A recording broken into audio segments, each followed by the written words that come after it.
1, 2, 3. This is Marina Chang reporting live from the 2008 Surf Expo trade show in Orlando, Florida.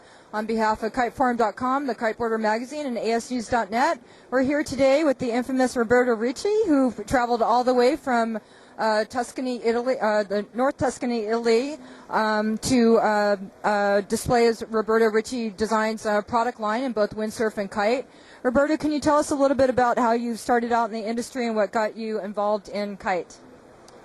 Yes, hi everyone. I studied kiteboarding at the very beginning. Actually, my first kite which I ever flew was one of the Maneuver 10's first Whipika kites from the Legagnon brothers in 1985.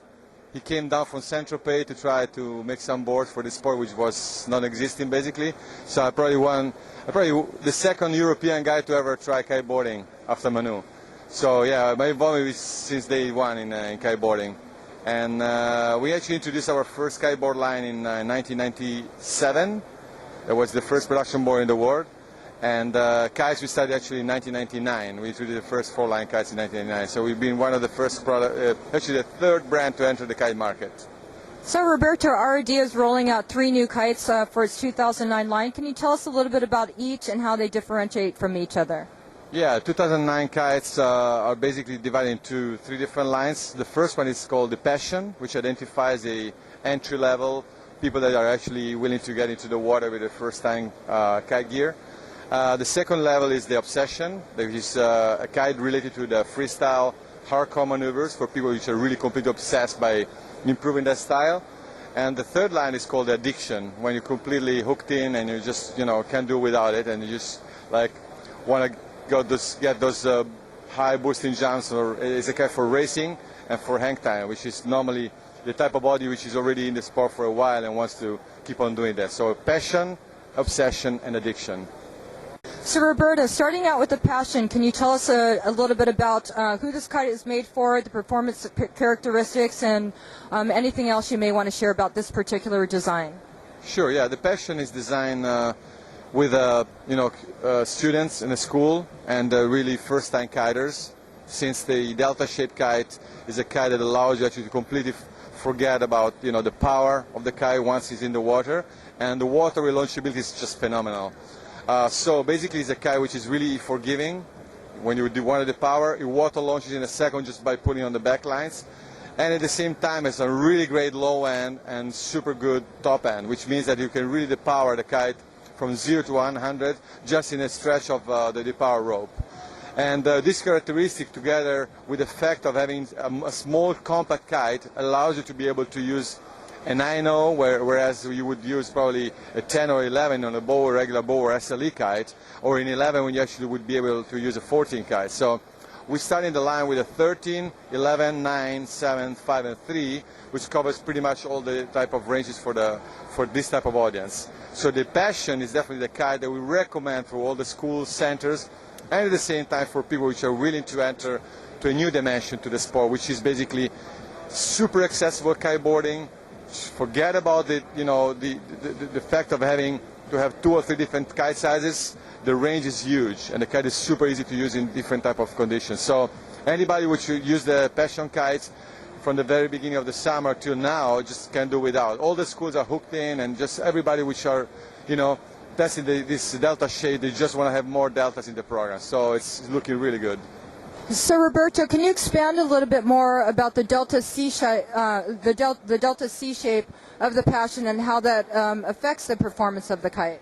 Well, basically this delta shape design is based on the fact of having a really swept back tips and a really thick leading edge, which allows you to keep the tips in control and real stiff all the way back like that. The key point of the delta shape is the fact of having the bridle attachment being at 1/3 of the leading edge length, and the other attachment point close to the tips over there, and the elongation part goes about 10 feet below the kite itself, which allows you to actually have the great pivoting effect. Namely, the kite front lines are sitting on the pulleys, which are really way below the kite itself, and the kite is actually able to have about 45 degrees rotation angle, so that it allows you to really have a great range, and that's the key point. And if your tips are swept back all the way down there, you're actually able to have this type of movement from total power to total depower like that, and without the kite being weird and just swinging around. that's the main difference between a swept back type of leading edge like that, which they call it the delta shape, and a classic SLE supported leading edge with a classic bridle system. So the SLE with a straighter angle of a leading edge toward your front lines will allow you to have more maneuverability, more response to the bar changes, but it will never have the same range as the delta shape. So that's really the two main differences we are facing today in the market. People got to have this very clear. How about the delta shape? How does that affect the stability compared to the SLE shape design? Oh, well, since it's really swept back so much, it has a greater stability than anything else around, just because you have like so much more area, so much more surface in the air, but between the time you start the leach, which is really swept back, to the time you actually have your front lines close to the bar, you actually cover much of a wider area, which means more stability automatically. So by having this configuration already in the air, automatically you have a much more stable kite in your hands. So Roberto, moving on to the Obsession, can you tell us a little bit more about, again, about the performance characteristics of this kite and why a rider would choose this over the other two kites in the line? Well, the Obsession is actually the evolution of our Type 9, which is our freestyle hardcore kite, still SLE. We don't want to, we actually didn't want to, we wanted to stop the C-shaped kite, classic 4 lines, which we prefer to have a, we thought that the SLE supported leading edge kites, even for freestyle, would have been a better kite. And actually, we proved it with 2 years of research and development with the Obsession kites. They were heavily developed by Sébastien Garat, which is currently in the top rankings of the PKRA events, that a really hardcore freestyler can find advantage in using a real SLE kite. What it does basically gives you slightly more low-end power, more depowerability, and much more stability. So when you actually even doing unhook maneuvers, the kite never stalls. It's always there where you left it, and you can always do your tricks and your routine without even thinking where the kite is. So it's such a great product that just to push to the freestyle audience rather than just getting back stuck in the C-shaped kite, which is really part of the prehistory, I would say. So an SLE kite like that will give you extra maneuverability, great stability compared to a C-shaped kite, and at the same time have a greater water launchability. And the great thing about Obsession, the thing that we actually improved from last year Type 9s, is that the tips are a lot shallower, less shape on the tips, a little bit tighter leach, and it's something like a slight delta, like more pinch forward type of leading edge, which gives that extra delta feeling on the kite when it's actually in the water. So extra water launchability, which means more time riding, less time spending, try to water start your kite, which is great for freestylers as well. Whenever they lose the kite doing handle passes and doing, unhook maneuvers, it seems to take ages to water start the kite. With this kite, boom, the thing is right up. How about the kite itself in the construction? Is it a single pump system? Is it a individual pump system? And also, can you talk about any other construction changes that might have happened from year to year? Well, we use this single pump system since about 3 years now. We've been developing further and further, and now seems to be an industry standard. So, yeah, we go with that, and we're really happy about the result and the solidity of the system. Concerning the materials, we are very focused to give the very best materials possible in terms of, basic material for construction.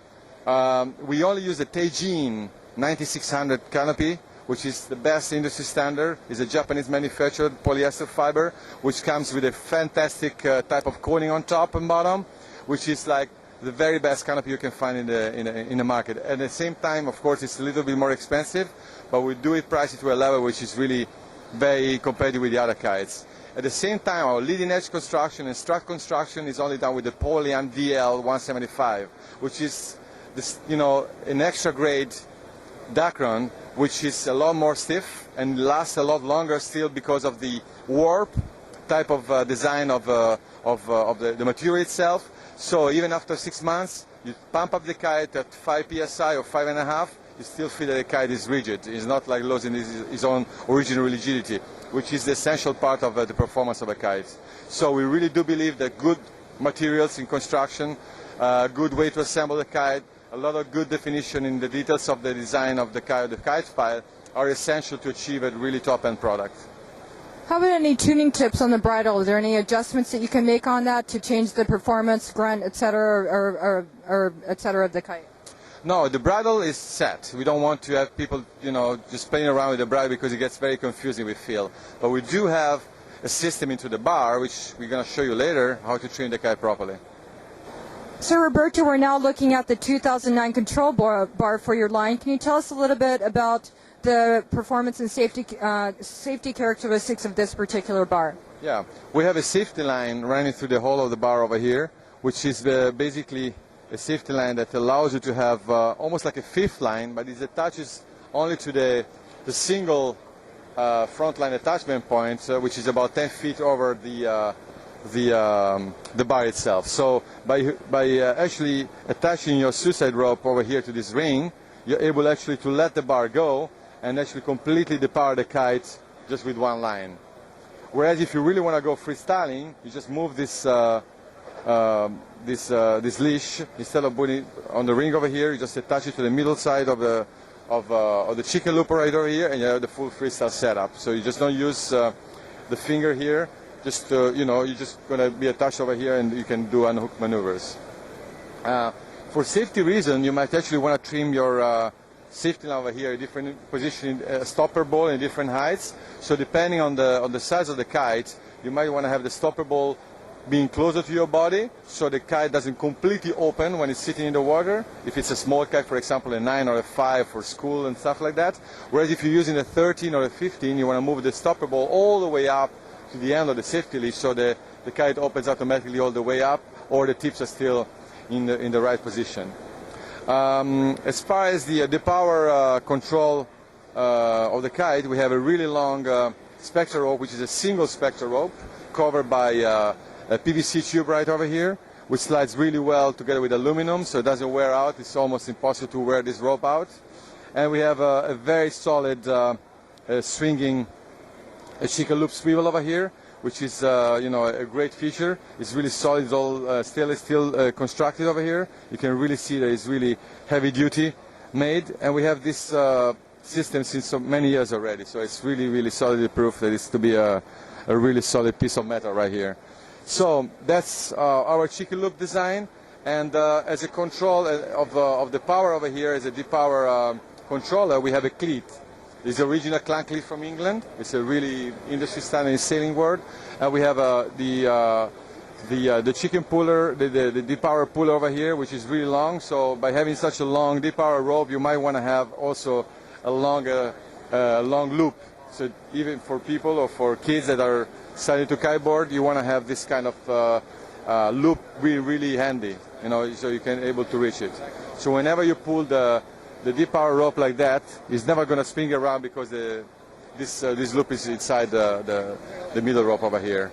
And what happens with most of the kite brands anyway, we always use this pretty much the same type of flying lines, is that you will notice that after 1 hour or 5 hours of kiting in really gusty or strong conditions of wind, the front lines are going to stretch much more than the back lines. So the trim of the kite is going to completely change. And we actually, since 5 years, we have this, but we start to see people more and more wanting to have this kind of reattachment point. So whatever you do is you take the front lines single spectral rope over here, and by tying the knots down, you're actually able to shorten the length of the front line, so you're able to trim the kite back to the original position. So you have the possibility actually to compensate the stretch, that normal natural stretch of the front lines, and just move the knots back. The other great feature about the bar is that the bar has a two position, one narrower and one more external one over here. So you can use the narrower one for the smaller kites from 9 down, and for the 10.5 up, you can use the wider one. You have 2 hose sheet handle over here just to release the back lines, and the kite bar is very clean and simple. We want to make it still with the power rope like that, just to make sure that the people have a good ride and don't have 2 ropes that wear out with each other or get full of sand. So we really believe that the mono spectral rope over here is definitely a big advantage for everybody. How about the chicken loop safety system? How does that work, and is it a re-ride system, or if you engage it, is your session over? Well, if you just let it go, and you're slowly hooked on the safety line, you just basically release the chicken loop like that. And what you do is actually let the bar go, run all the way up. And what you do, you actually can rehook it back in very easily just by putting the pin over here and putting back inside. So, you know, it's not over actually if you're really attached to the safety line. Of course, if you're freestyling and you hook like that, yeah, the chicken loop is going to stay to your bar and you lose your kite. So it's a choice. You know, freestylers, if you're really in big danger, normally they know what they're doing, so it's actually a lot harder to actually get hurt when you're a really good rider. But if you're like intermediate or a beginner, you might want to always stay attached to your safety line over here. You never lose your kite. And just going back to the stopper ball, is it an adjustable stopper ball, or is it? Can you tell us a little bit more about that? Well, I was talking before about the stopper ball on your safety line, which is something different. No, we don't have a stopper ball right here, but we are providing one stopper ball, which is a really new thing. We've made it with 2 metal rings, and it's super easy to do. We don't have it over here. We didn't do it in time to show it to the show, but it's going to be available in the end of October.